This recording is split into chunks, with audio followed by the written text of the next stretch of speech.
Hello, and welcome to TableTalk Friday, your weekly dose of D&D hosted by three boys in a bedroom.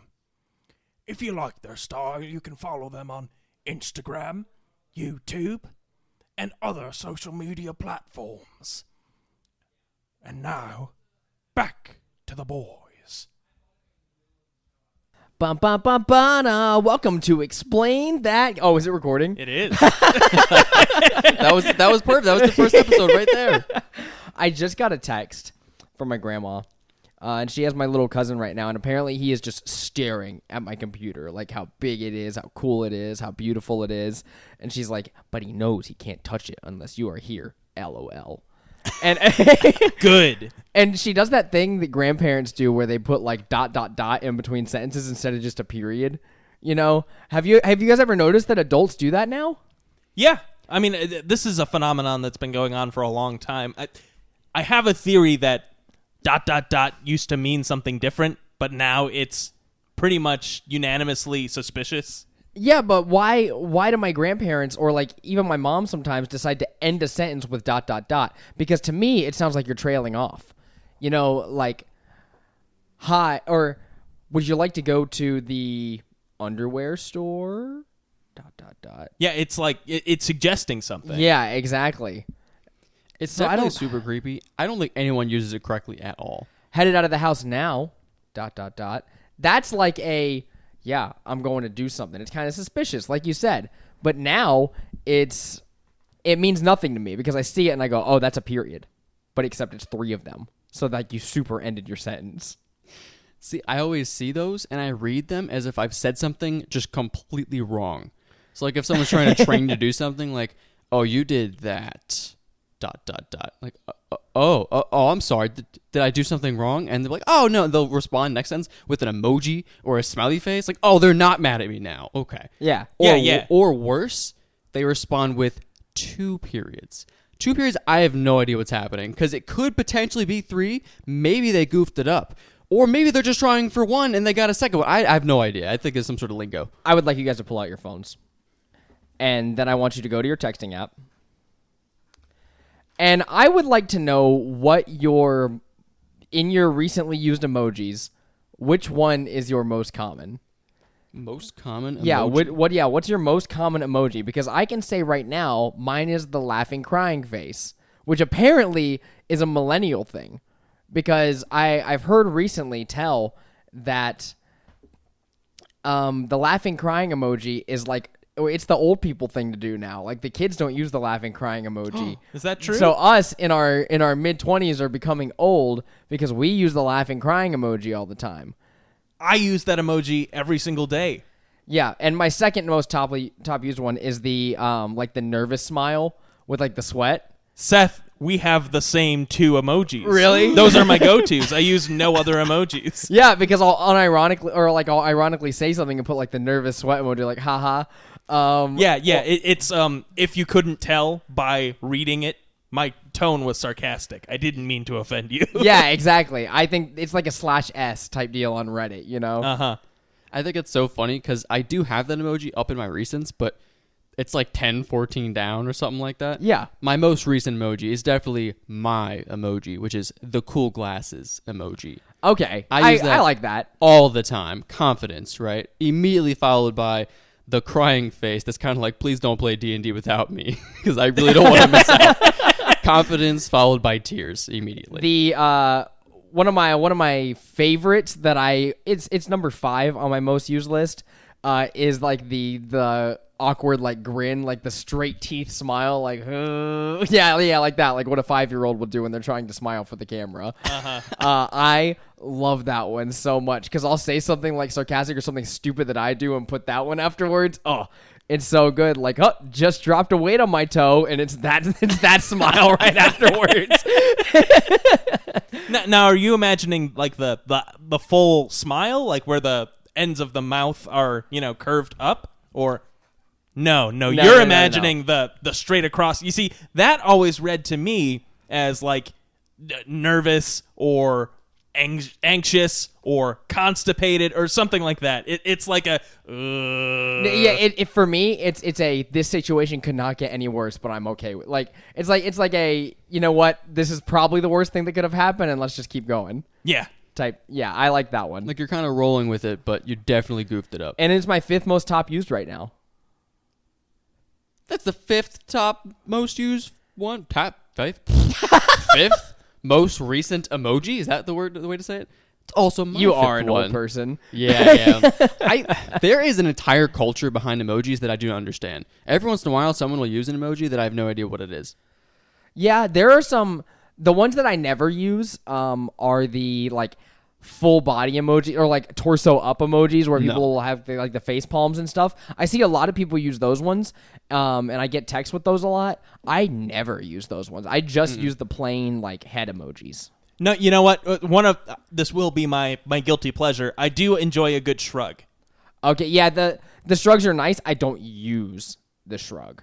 Let's see. If my most obscure one, I'd say, is probably the muscle arm. I do that one all the time. Like when I post things, anytime I post something on Instagram, I'll usually put that along with it. I wonder why. Maybe it's because Seth's all muscly and he's doing a little thirst trap for the fans out there. Oh yeah, they're all thirst traps. Oh no. All right, so Zach, you had something you wanted to, or no, I think we all had something we wanted to talk about. The D&D movie trailer. Did we all watch it? Oh, you did? Okay, oh, good. I was scared Drew didn't watch it before he came to the. So I believe it's D&D Honor Among Thieves. That's the name. Yep. Mm-hmm. Well, so I just really wanted to talk about this because it's a hot topic on everyone's minds right now. And I think we all, correct me if I'm wrong, if any of you had a different first impression, but going into this movie, and I think we even mentioned it on the podcast, no expectations. I thought that this was going to look like dog shit. Yeah. I mean, I don't know if you guys have seen any bits and pieces from the D&D movies of yesteryear, but there are 3 of them, and they're all very low quality. There's other movies? Yeah, there was one. So I looked this up. I thought there was only one. But there was the original one that came out in 2000. I watched that one as a kid. I can't tell you what it's about at all. And then I saw that there was a sequel in 2005, and then the most recent one came out in 2012.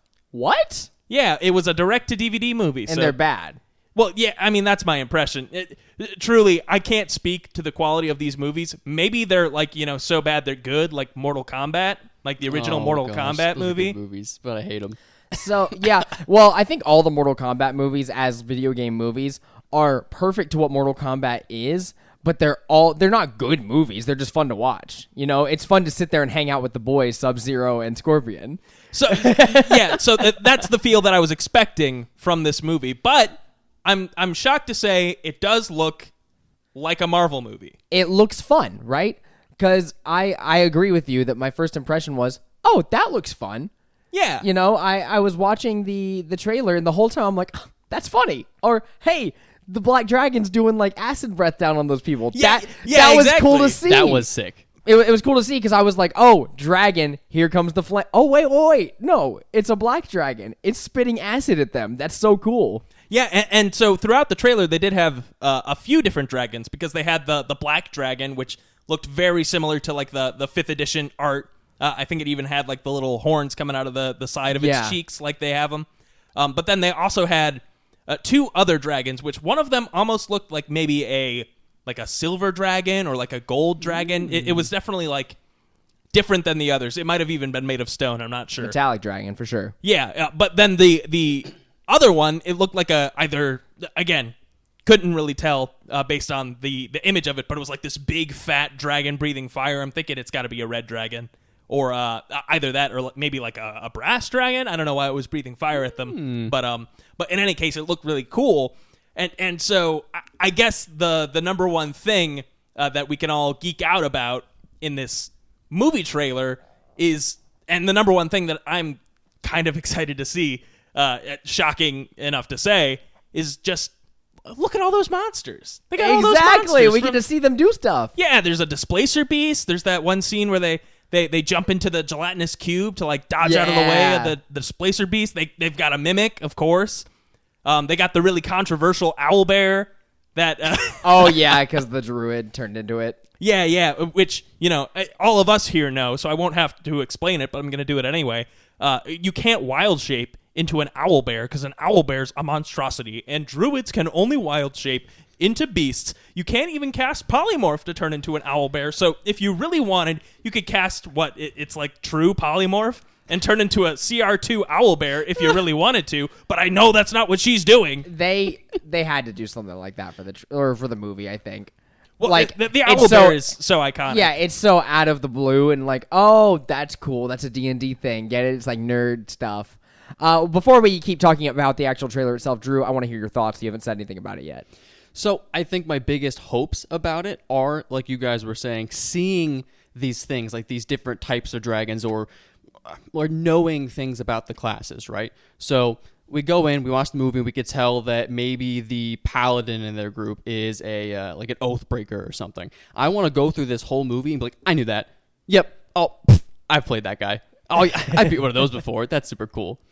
But most importantly, I think it looked cool. I really, really, really don't want to get my hopes up too high because I'm very, very nervous.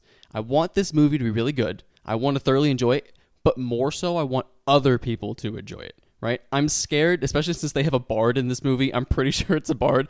I really hope he's not a sex fiend the whole time, and it just ruins like the cliche of D&D. No, it's just Chris Pine.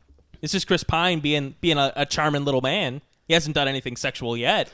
He kind of reminds me, based on how he was in the trailer, of Jaskier from The Witcher.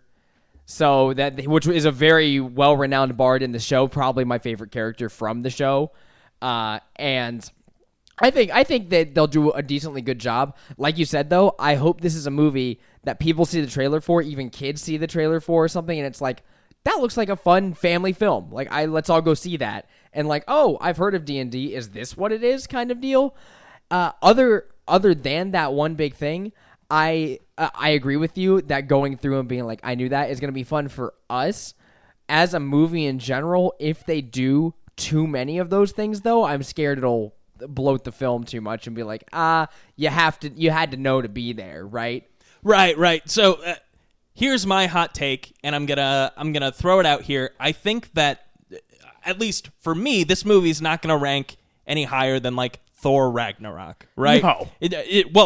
I don't really like Thor Ragnarok, but I think it's probably gonna be about at that quality. It's got like, the general upbeat quippiness, which I think is a good fit for D&D, especially like, you think of a group of adventurers. We quip all the time at the table. Your average group of players are bumbling idiots. So if these characters were too competent, I wouldn't buy it as a D&D movie. So I think that's a good call. But overall, I feel like the tone is just, it's going to be a good family movie. And it's going to have a lot of references to D&D. I think overall, my viewing experience to this movie, if I had to compare it to one movie, I think it's going to be just like Pokemon Detective Pikachu. Exactly. That's exactly what I wanted to say at some point, is that I think this will rank among the Sonic the Hedgehogs and Detective Pikachus out there. I think this will be a movie you go and see, and if you know about it, it's going to be fun. If you are the mom taking their kid to see it because they really wanted to see it and they watched a little bit of Critical Role, it'll be just as fun for you. Yeah, and so what's really cool about that, about this comparison that I totally made without this prerequisite knowledge that I totally had, the kid, like the leading kid from Detective Pikachu, he's the sorcerer in their group. Is he really? Yeah. Aww. And what's his name? Justice Smith? Yeah, something like that. Don't come after us, Justice to be named. So maybe I have a little more hope now after hearing your thoughts, just because I thoroughly love movies just for the nostalgia. Like, I absolutely fanboyed over the newest Mortal Kombat. I loved it. I know me and Seth talked about it quite a bit. I thought it was so cool. It brought me right back to my childhood, made me think I was sitting in my living room playing Mortal Kombat with my family or my friends. And Detective Pikachu was a banger, boys. I loved Detective Pikachu. That was the best. Although the Ludicolo was scary as shit. I mean, I had fun with, as a non-Mortal Kombat fan, I had fun watching the movie, even though I knew objectively, I was like, this isn't a great movie, but I'm having a blast just sitting here and hanging out and watching it. Detective Pikachu, as a Pokemon fan, I was over the moon. I had a great time. I think the movie ends really weird. I don't think the plot is great at all, but seeing all of those Pokemon animated in 3D with humans, I was having a good time. I will even say I was having a great time. Yeah, so if D&D Honor Among Thieves does nothing else, I think it will be a good movie to sit through and just say, oh, it's that thing. I know what that thing is. Oh, it's a Red Wizard of Thay. It's fucking... I don't know if this is true. No one's been talking about it, but there's a guy in the trailer who looks a lot like Minsk, like the Minsk and Boo, the guy with the little hamster. Yes. Yeah, looks like him. I don't know if it's him or not. I haven't even thought about the fact that we're going to see spells get cast. Yeah. How cool is that going to be? They had a lot of spells in the trailer, too. There was like a scene where someone either casts like time stop or slow and everything slows down. And there's the wizard. They like throw an attack at him and he casts Misty Step and disappears out of the way and up onto like a roof. I just rewatched this a couple hours ago. That's why it's all in my mind. There was someone cast Shield against what looked to be like a firebolt. Cool stuff. Which is cool. Yeah, someone cast Green Flame Blade, my favorite spell. I do want to bring a notepad to the movie, to the viewing, so I can keep track of what spells they cast, right? Like, oh, that's second level spell. He shouldn't have that slot. He used 3 third level spells. He doesn't have any more left. So I do think we should do an almost in review of this this movie when it comes out. One of us sit down with the plot, go over it, everything we thought about it, and spoilers included. I think we'll definitely do that when this movie comes out. Do you remember the date, Zach, or like the general time it's coming out? It's coming out next year, 2023. 2023. Okay, so we got plenty of time to think about this. Yeah, but we'll make it a thing. We'll all go together. We'll be wearing our patented Table Talk Friday T-shirts that we'll have that by we that all point. that we all have right now. Yeah, no, you don't know. I'm in uniform. I need a patented Table Talk Friday tank top. Yeah, and at some point we'll sell them online, and then everyone's gonna get swole wearing Table Talk Friday tank tops. Yeah, I'm definitely gonna have one. Maybe they'll call us out in the movie, because they'll probably call out like big names in the movie, like Wormwood or Matt Mercer. Maybe they'll slide Table Talk Fridays somehow into the previews. I'm thinking we can get an early showing. Yeah, I don't know to what extent they're gonna do this, but I have to imagine they're gonna fit something Critical Role related in there, like if not Matt Mercer himself, then one maybe of the like characters. Yeah, like one of the voice actors, like just slides in as, oh, I did the voice for the Displacer Beast. Like I made that sound to see, or something like that. I wouldn't be surprised to see like Ashley Johnson or not Troy Baker, Travis Willingham or someone just walk up or like be a character. Yeah, I could easily believe that. Yeah, and it's like, oh, that's the guy from Critical Role, and then or they do an advertisement with Critical Role before it happens, because so many people listen to that podcast / show that I have to imagine they'll probably include something. And if they don't, it's okay. I've changed my mind. My biggest hope for this movie, now that we've mentioned this, is officially I want it to be just like in the Marvel movies, where they have a series of these things, but in every movie, similar to Stan Lee, Matt Mercer shows up in just one moment and does some random tidbit in the movie. That is my greatest hope. I would love a Dungeons and Dragons cinematic universe. I want a Durnan movie. That would be cool. If this does well, then we could probably expect at least like another one. Yeah. They had 3 bad ones. It does have a subtitle to it. So if I agree, if it does well, it could do pretty good. D&D is coming back hard in the like common culture, and a movie, I think, especially one with the trailer as good as the trailer we watched, could really help to push that even to the next level.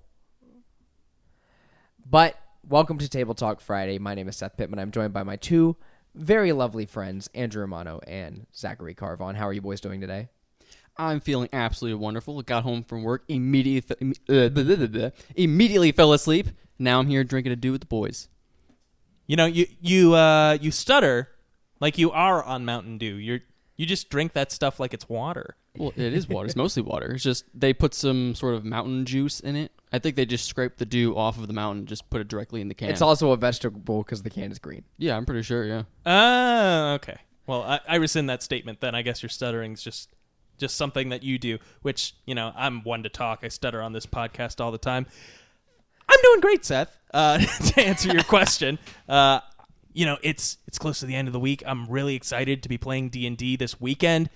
Drew even missed out on our one-off Our one-off. this Monday. Which brings me to the topic of the show, which is scheduling. I already said the welcome to Table Talk Friday. I was about to do it again. So welcome to the show. Our topic this week is going to be scheduling. We dealt with the craziest scheduling mishaps over the past few weeks. We have not played the main campaign in 3 weeks now. It's been 2 weeks since the last session, Okay. but we're going to be going a whole nother week before we play it again. Yeah, so It's been that long already? yeah, so it's been a couple of weeks since we got to play the main campaign, which is our second half of the Descent into Avernus campaign, which we first ran by the book, and now the second half is basically me just writing and coming up with whatever I can do. But I haven't gotten a DM in a few weeks, which I've been very busy, so it's been stressful anyways. It's been nice for me to be able to take a mental break from thinking about anything else other than work. And I just want to delve into the fact this week that scheduling is one of the most difficult things to deal with in tabletop role-playing games. I mean, in life, especially as adults or even as college students, whatever you're doing, scheduling is always going to be a tough and hard time.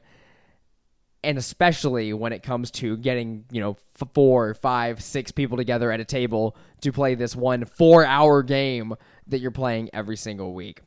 So, what are your guys' thoughts on what we've been through this weekend? Well, specifically this week, I would have to say only play D&D with people that don't have jobs or significant others. I think it's probably your best bet. I think that's a great idea, Drew. I'm pretty sure if we only quit our jobs and relied on, I don't know, food scraps from behind the Taco Bell, then I think we'd just have a much better time playing D&D. No, I agree. It would work. And if... I mean, you're just making the case here. You guys didn't get to see Drew's facial expression as he full-on serious just goes, yeah, no, I think it would work. Like, he looked so serious. That's a good idea, Zach. Thank you. I'm just saying, think about the crunch wraps that would really enhance the gameplay at the table. You know? Yeah, garbage crunch wraps. Yeah, but crunch wraps from the garbage. Okay, but we talked about this a little off mic before this. Crunch wraps, you can save them, right? If you take a crunch wrap from the day before and you put it in the oven for about 10 minutes at the lowest temperature, it's perfect. It's got a little bit of crunch to it, but you can salvage it. You could do it. You know what? Fuck the topic, because I lived with you for a long time, and every single time this man wants to warm something up, he will not go to the microwave. No. He's like, You can't do it. I have never seen him use the microwave because he's like, oh, I'll use the oven. And he warms everything up in the oven for like 10 minutes. And I'm like, who has 10 minutes? It doesn't make any sense. Now, I do agree. The pizza thing, I get it. It tastes good whenever you put it back in the oven. But then there was the one time you put it in the oven and forgot about it. And then I go open it up and our pizza's like a brick now. And I'm like, great. Now the pizza's ruined. If you had microwaved it, it just would have been like a 1 point worse on the scale. Well, I was going for the brick oven style. So it actually worked out perfectly. But to perfectly defend my position here, okay? Drew's on fire. I just want to... I don't know if you all are feeling this, but I'm feeling this. Drew brought his A game today.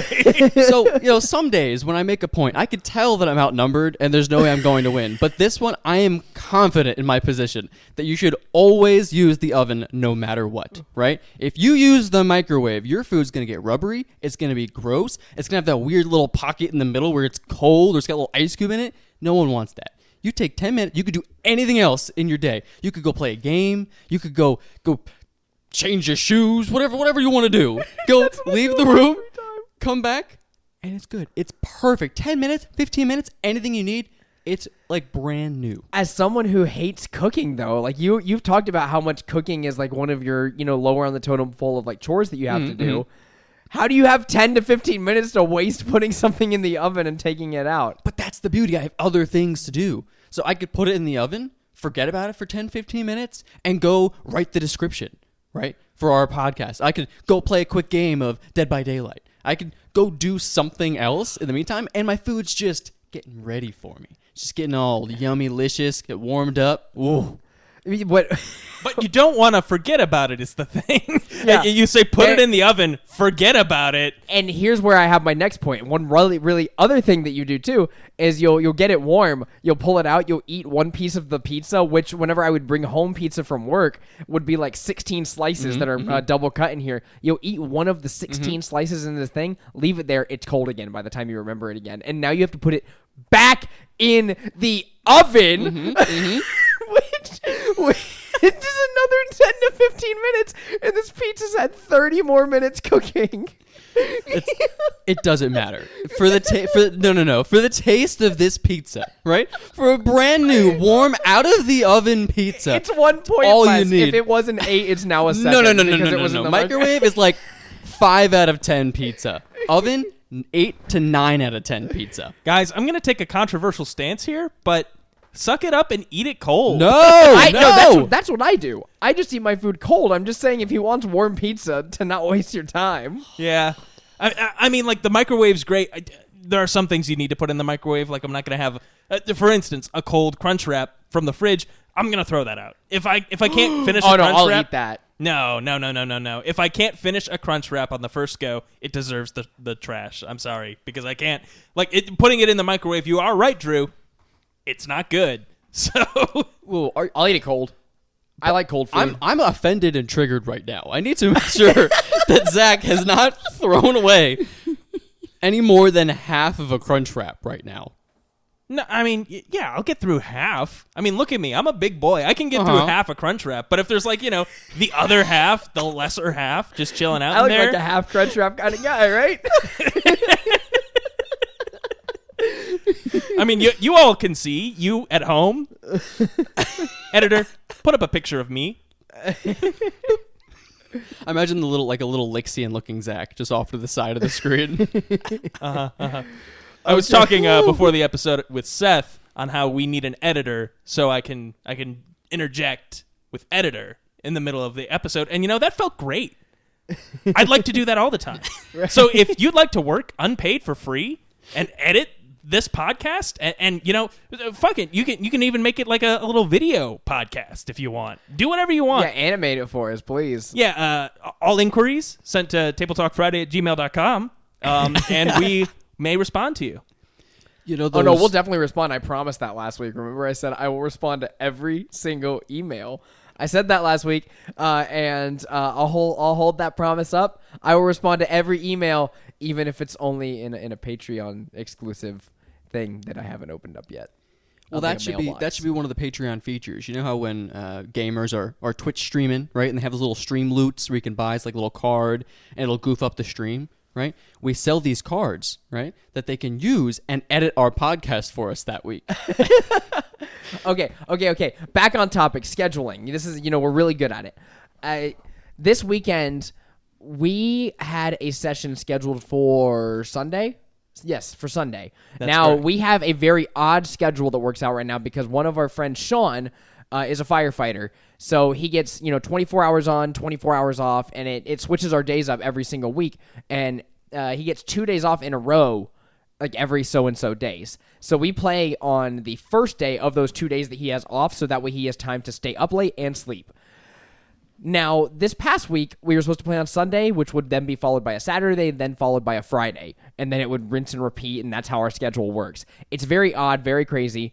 And I was in Alabama all weekend. So I left on Thursday, then Friday, Saturday, Sunday, I'm on a work trip.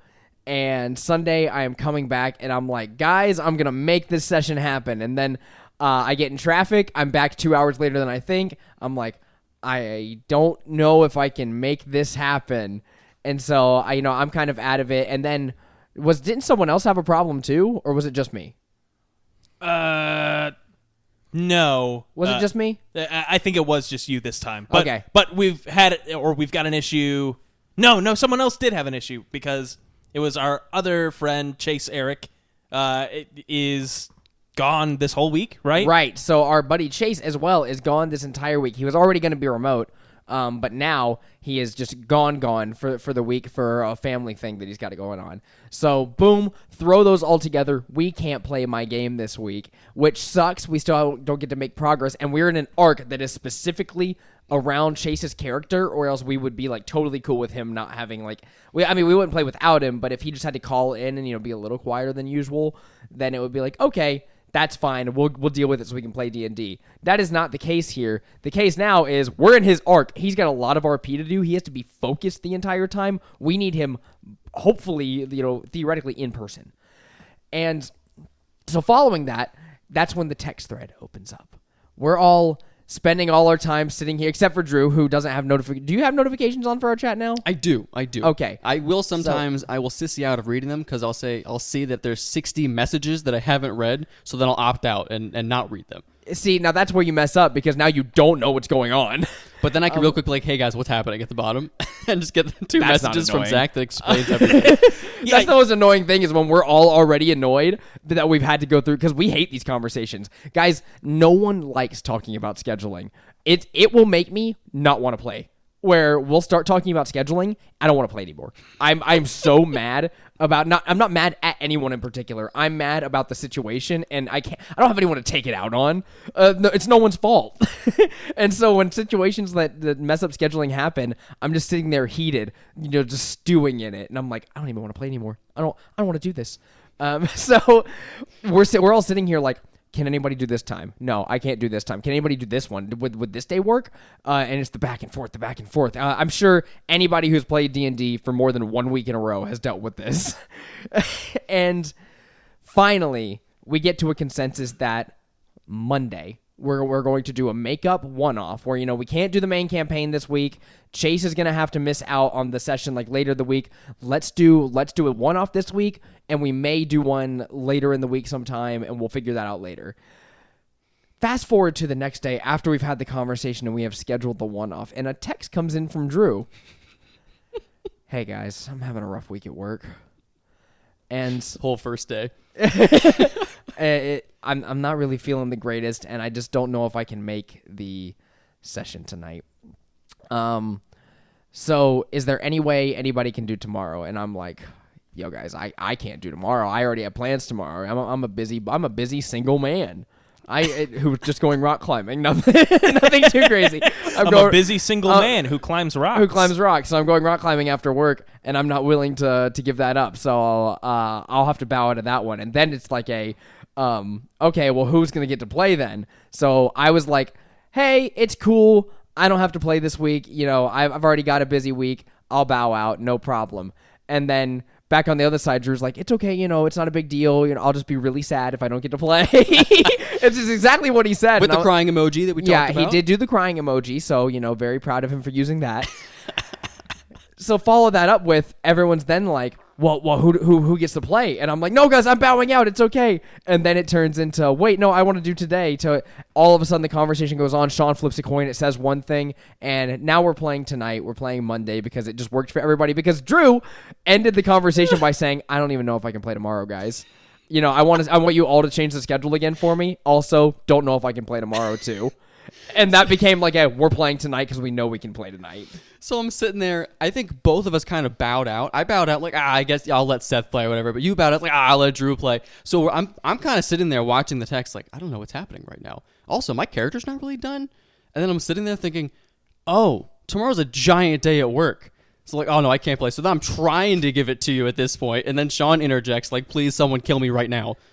Yeah, he said something like that, and I was like, my character's pretty much done. I just got to choose a couple more spells and stuff. So sure, I will play tonight. I already pretty much decided, no, I'm not going to be playing tonight. I'm good on that. And I didn't even have my setup ready, so I'm literally joining the call with Zach and Sean, eating dinner and cooking. And I'm just like, hey guys, I'm here. Let's get started in a few minutes.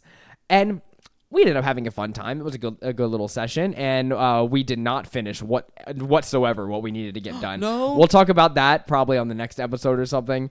But yeah, we got nowhere near finishing the story Sean had ready for us. Which is actually pretty funny because the last time we played a one-off in this arc that you guys were doing, we also, the three of us, ended up burning down a forest and not finishing either. Yeah. So Yeah. The original Monster Mash. This was an unrelated Monster Mash, I should Yeah. mention. oh, Sean- it was, okay. I thought it was like a series. No, Sean plans these one-offs with really fun combat and like really good scenarios, but he doesn't understand he doesn't understand how long the combat's going to take because he planned out this really intricate and really cool first combat that we ended on. It got to 11 o'clock, 11:30, and I said, "Hey Sean, I hope you don't have a second combat planned because I can't stay awake after this. Like I have work tomorrow." Well, yeah, and I will say, in Sean's defense, he prepared nothing except for this one combat.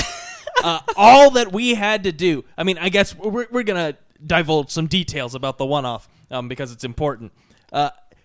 All we had to do, we were in a cave full of kobolds.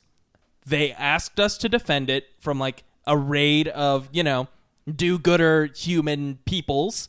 And all we had to do was like prepare for the combat and then go into the combat. It took us like an hour and a half, 2 hours just in the prep phase. In our defense, he said, "Hey, you guys can prepare whatever you want."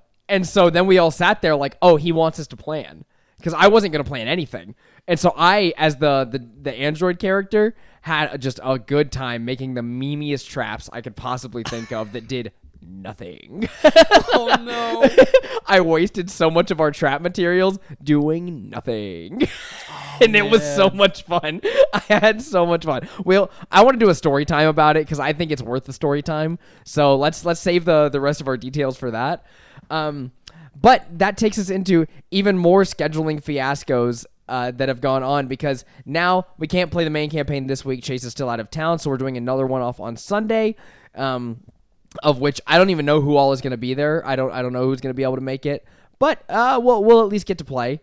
And I think the following week, Chase said he will definitely be able to play. So we'll be back to our regularly scheduled programming after that.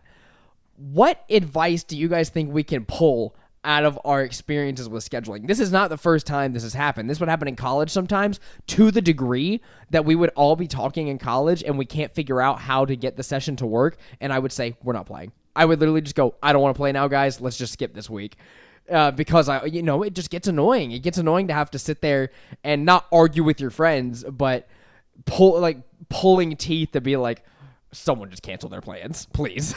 Right. So scheduling is difficult, and I'm sure our solutions are not one size fits all solutions. No. But you have to understand going into the game that there are going to be times where, the agreed upon schedule doesn't work, and either someone can't play for that session, and for some tables that works perfectly fine. I think we're invested at this point in each other's characters and like each other's presence that we don't really want to continue the story without everyone there, but we will in like dire cases, right? Like if we haven't played in a month, it's like or someone's in a coma or something. Yeah, I mean, then time to suck it up. We're gonna keep playing, but otherwise, we don't like exercising that option. So I think there's just got to be an understanding of, and I agree with your methodology. If we're spending more than like 30 minutes trying to figure out when is a time that we all can play, fuck it, we won't play this week. Yeah. No, I agree. I think probably the most important thing that I can think of, and it's not something that we've had to deal with in a while, because I feel like as a group we've been on the same page for a very long time. But especially if you're starting a new group, or you're starting a game, or you're trying D&D out for the first time, maybe talk to everybody at the table and set kind of a bar of what to expect, right? And what I mean by that is pick how often you want to play and what the quality is of the gameplay. And what I mean by that is the more restrictions you put on your table, the less you're going to be able to play, but the more quality the gameplay will be. So, for example, only playing in person, right? That's a restriction that you're putting on yourself. But by doing that, you're going to have a lot more fun probably at the table. Will you allow remote players? Something we ran into our first year we were playing, maybe our second year in Storm Kings, was we still played even though some people may not have been at the table, which going back, I completely regret, because there was a number of sessions, about 2 or 3 of them that I missed, that I would love to see and people make reference to. So pick and choose how you're going to be playing, but stick to it. Don't change it on the fly as you go. Set that basis, that structure foundation of how you're going to go forward playing. Yeah, and I think especially starting from the beginning standpoint, that getting a schedule, an actual day you play set up out front is a great way to go about it. In mine and Zach's first campaign that we played in, it was very informal. We didn't have a set day. It was, hey, we're all hanging out. Do you guys just want to play D&D? And that was a lot of fun, but there were some times when everybody except one person wants to, a lot of times actually, everybody except one person wants to play, and it was the decision of, you're not going to play with us? Fine, we'll go play without you. And it was very much like it felt like a cliquey sort of thing. Right, which is, it sort of damages your friendship sometimes. Yeah. Especially, not naming any names, but Zach might have been busy in college a lot of the time and couldn't play it every session. I mean, really, it's embarrassing to say, but I did, cancel a lot of plans to play D&D. Yeah, no, absolutely. But even then, you want to play every week or, as often as possible. Especially in those early days, we were like, fuck it, we got a whole week off. Yeah, you want to play D&D today? You want to play D&D tomorrow? We'll do that. Well, the next day, sure. I've got nothing I'm doing. And in extreme cases like that, oh, wait, we got snowed in for a week. Okay, sure, let's play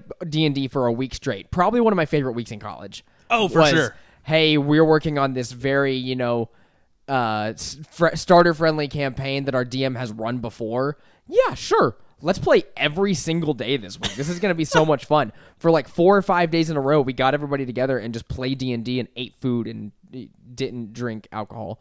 Yeah, that's how we got through Lost Mines of Phandelver. Was just like we spent a whole semester on the first half of it basically, and then everything through Wave Echo Cave and leading up to that. I forget if we did Cragmaw Castle that same week.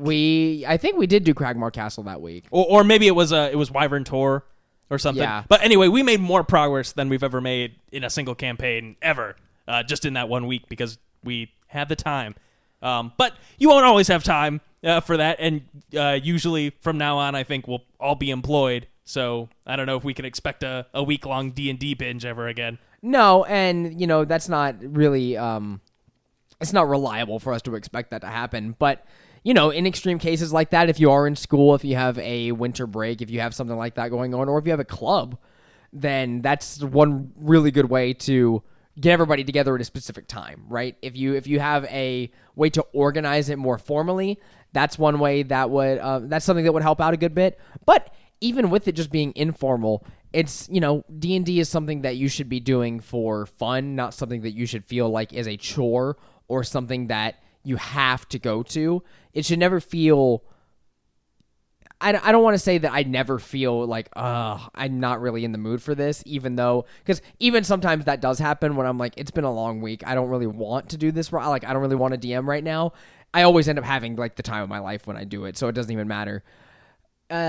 So yeah, like what I'm trying to say is treat it like a video game. I'm supposed to sit down and have fun with this. It's not supposed to be like I'm going to clock in for my job. Right, and so bad scheduling situations can sometimes, just eat away at the fun. And in those cases, you rage quit, you put down the controller, you step away for a little bit, and we'll try again next week. And I think as far as scheduling goes, I really like our system.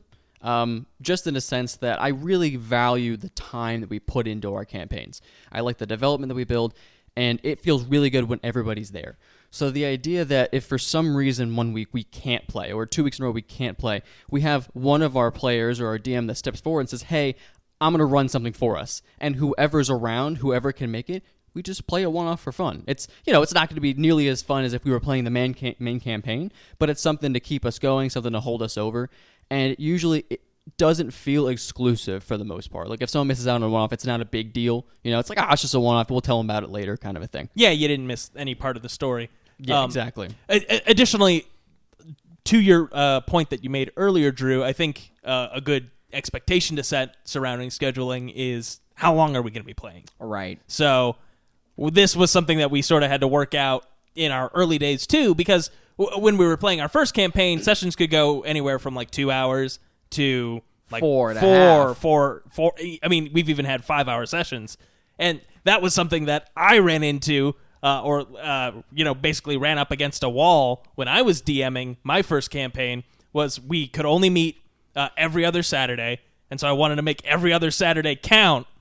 And to that end, if we didn't end up where I wanted us to end that session, I'd be like, so I know we've been going 4 hours, but you guys got another hour in you? Yeah. And we just keep going. Where I think we ended up finishing the campaign, which is what I wanted to do. But I think it's a much healthier system to set that expectation of, no, we're going to respect everyone's time. We've carved out this very specific day that everyone can play, so we're going to do it at this time, and it's not going to take more than 3 hours. I know you all have to, drive home at midnight, so I'm not going to make you stay until 2 a.m.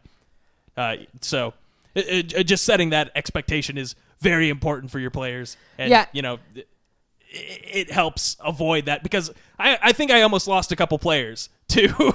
Wow, Zach, True. you're really carrying these sessions out a little too long. Yeah, and one thing I'll say on that end is we have a good system now, which is it's always going to come down to your group, how committed you are, and what exactly your schedules are going to entail in the first place. But knowing that 8 o'clock on one of these 3 weekend days, we are going to be starting the call.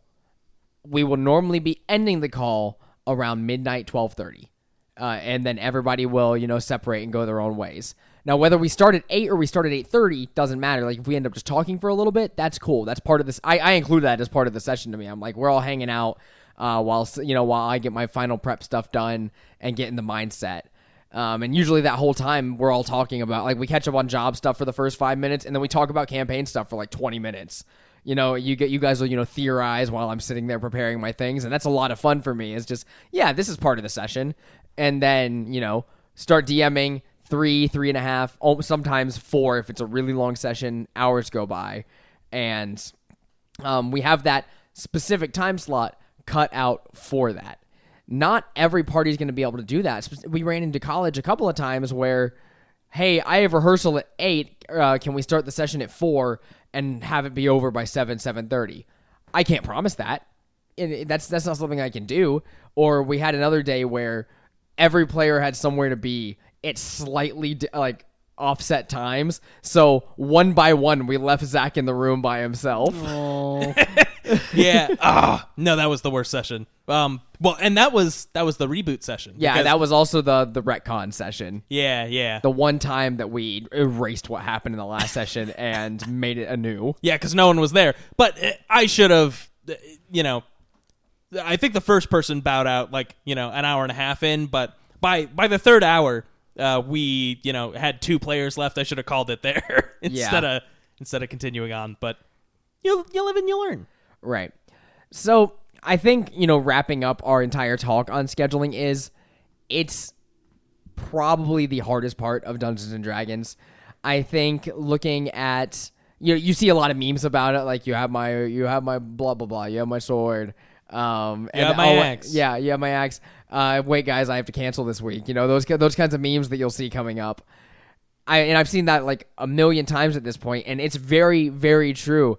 Like, hey guys, you dread that text coming through whenever you're ready to play D&D, and you get the text that just says, guys, I'm not going to be able to make it this week. And a lot of times, you might have a player step up and say, okay, well, I'll run a one-off for those of you that are here. I think that's the most optimal solution, is to have another person ready to go.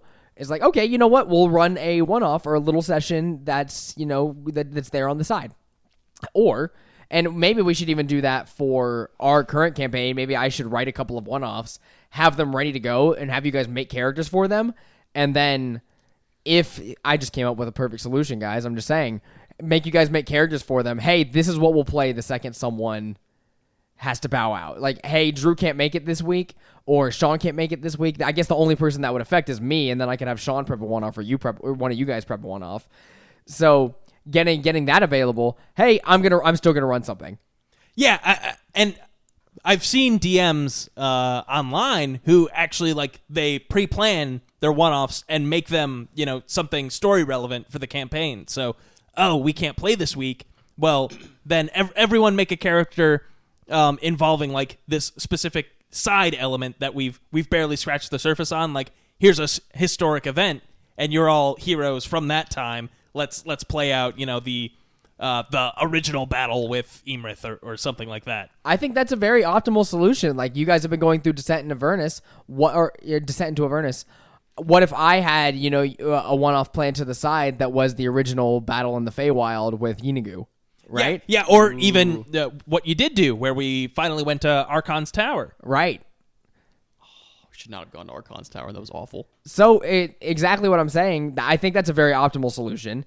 Or have a backup time, reschedule for another time slot, which is really hard. That's the most irritating part, is trying to reschedule. Hey, does anybody have a time that's available? I can do Thursday, I can do Tuesday, I can't do Wednesday. And then everybody pitches their stuff and no one lines up. So there's a lot of different ways you can go about fixing the scheduling issue. And it's really just going to it always comes down to it depends. But it really does. It depends on your specific situation. Yeah, and so I think that we're seeing the light at the end of the tunnel here. We are in the middle of summer, and we have missed a lot of sessions recently, but that's, largely due to a lot of us, going on trips and having like specific, once a year sort of situations. So I think moving forward, we're getting past the hurdle. So know that if you're going through a scheduling slump, they do not last forever. We've just gone through like the best hot streak of not missing D&D right for the longest time. Almost a whole year. Yeah. We went without missing sessions like crazy. I was feeling like, no, we're never missing an Avernus session. Yeah, so take all this with a grain of salt. We're in the salty place right now where we're upset that we can't play D&D in the way that we want to, but it does get better if you're out there in a similar situation. Just hold out. And most importantly, while you are playing every week or every other week, whatever schedule you've made, if it does work, just enjoy it. Seriously, because there will come a hurdle. There will be a time where it doesn't work out, where you can't do a one-off, where you can't play the campaign that week. So just enjoy being around your friends. As corny as it may sound, just enjoy the stuff that works, because realistically, it's like stress management. You're going to have stress, but you got to make it work as you go. So be consistent and do what you can.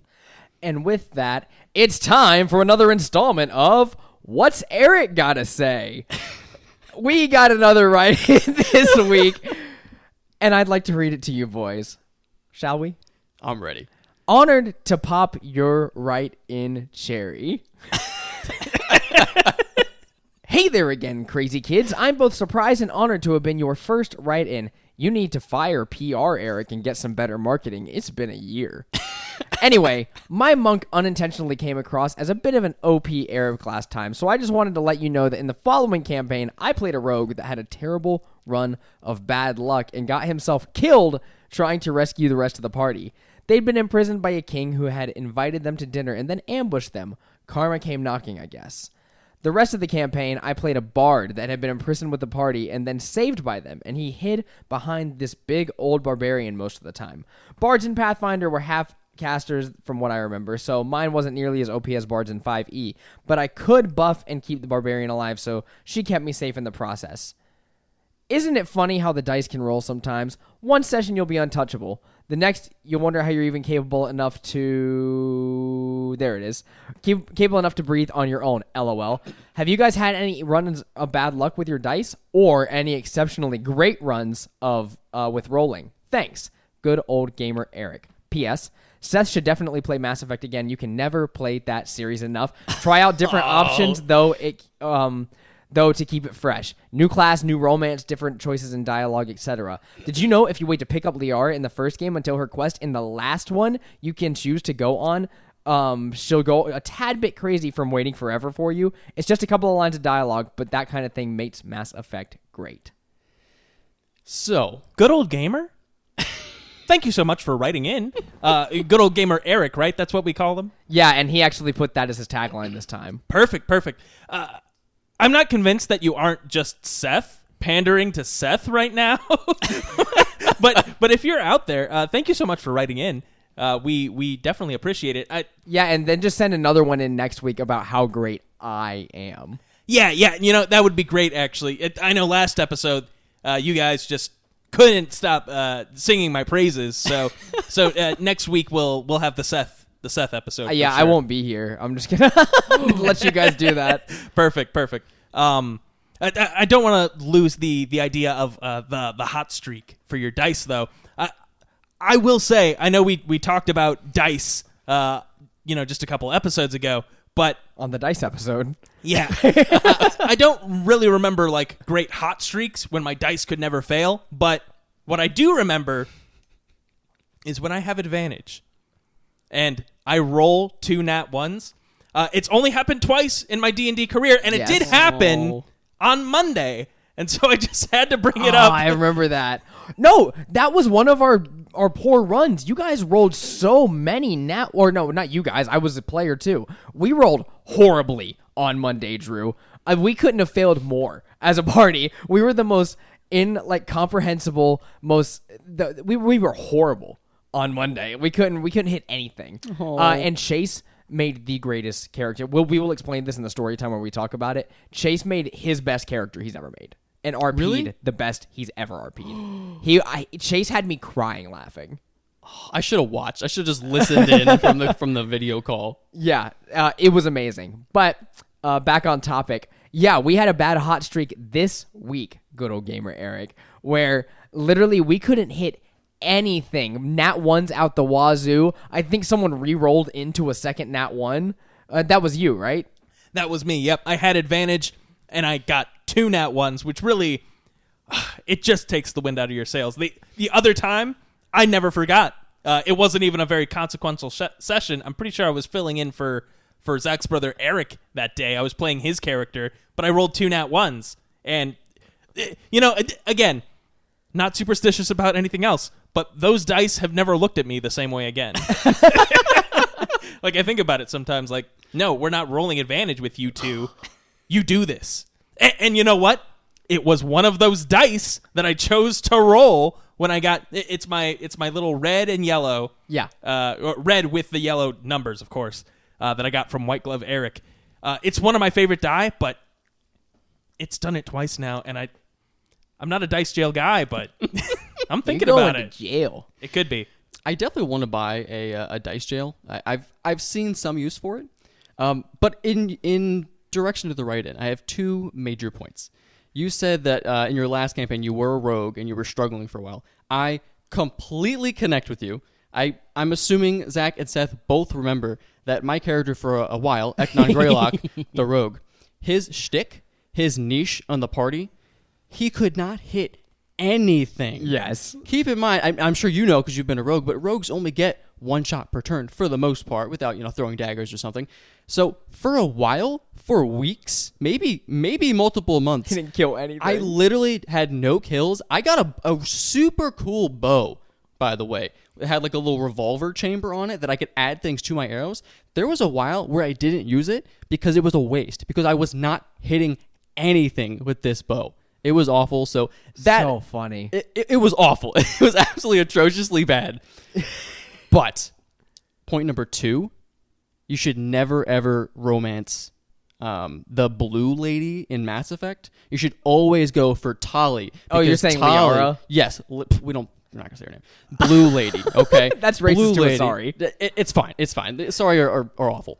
So always romance Tali. Tali is better. She is cooler. She's a better teammate overall. She's more fun. So don't even romance the blue lady. So, I will comment on that because Tali is also my favorite character in Mass Effect. I have a Tali pin on my backpack. I have a Tali Razora scarf.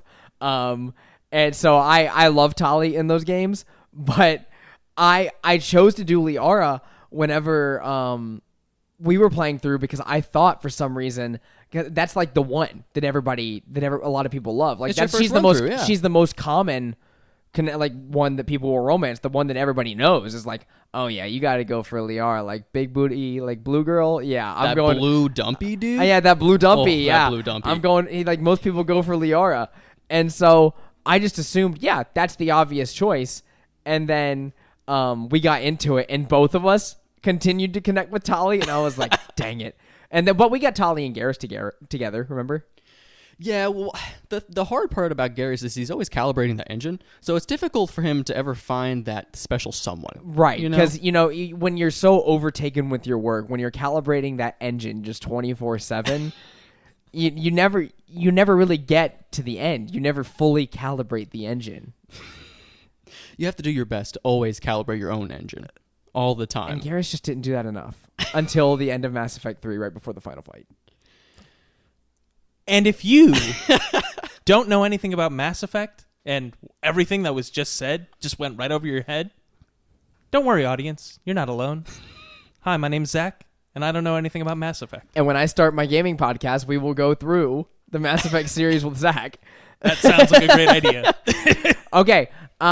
Any final thoughts on hot streaks of dice or poor dice rolling streaks? I feel like we've had plenty of them. I've rolled plenty of like horrible nat ones and what say you, but I couldn't call 3 of them out for the life of me right now. No, it doesn't really matter in the long run. It's just the perfect storm of, I mean, it's a 1 in 20 chance times a 1 in 20 chance.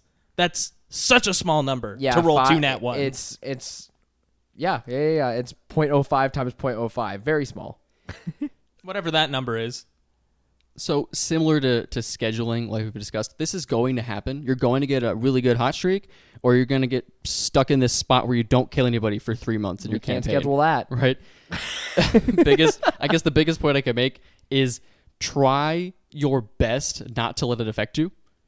Don't be the cocky player at the table and get it all taken away when you roll some nat ones and you start losing it. And if you get a streak where you're really not rolling too hot, don't let it affect everyone else at the table. Keep it upbeat. Keep in mind, you will hit something eventually. You will roll a nat 20 and everyone will think you're super cool. Just wait it out. It's coming. Yeah, and if you're on a hot streak of rolling like dog shit, maybe consider what you can do as a player to improve your chances. I mean, we didn't have this option for you. Don't try to hit anything.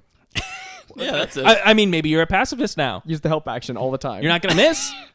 But you can find ways to give yourself advantage, right? Like, oh, well, I keep missing, and I didn't think that I wanted to take 2 levels of Barbarian for Reckless Attack, but now that I'm missing everything, I think that's what I'm going to do. Or, I'm a rogue, and, Tasha's just came out. Let me start using that Cunning Action Aim feature that didn't exist for Eknon, but could exist for a future rogue who's just sucking like ass when they try and hit anything. So there are ways around it, and you can and will survive. That said, even if you give yourself advantage, sometimes you will roll that double nat 1. But hold those moments close to your chest. Don't forget them, because they're what make you grow. And with that, thank you guys so much for listening to Table Talk Friday, a D&D podcast. You can reach out to us at tabletalkfriday@gmail.com to write in the show just like good old gamer did this week. You can let us know your questions, your comments, your concerns, everything D&D related in one place. Again, that is tabletalkfriday@gmail.com if you would like to reach out and write into the show. Other than that, you can also find us on TikTok at TableTalk Friday, where we have been uploading clips as of late, keeping up to date on them with those hilarious bidet clips that came out this past Monday. And on top of that, you can find us on YouTube as well as Twitter, where I tweet out the new show topic every single week, along with an audience question that you guys can respond to. And with that, I need for that good old gamer to take me out. Hello, it's me. I'm good and I'm old and I'm sorry. I really don't mean to offend you, good old gamer. You're a friend of the show as far as I'm concerned, but I'm you right now, and this is what I imagine you sound like. So I hope everyone else, besides for myself, of course, I know that the good old gamer's listening.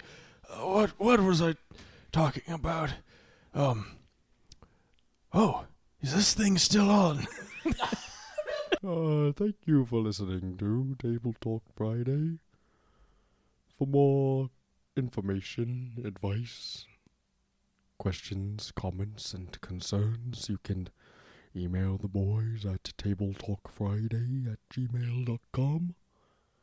And if you'd like to tell your own stories, why don't you hit them up there? Send an inquiry or something, a sending spell. Thank you very much for listening, and please follow and come back next week. Goodbye. Bye-bye.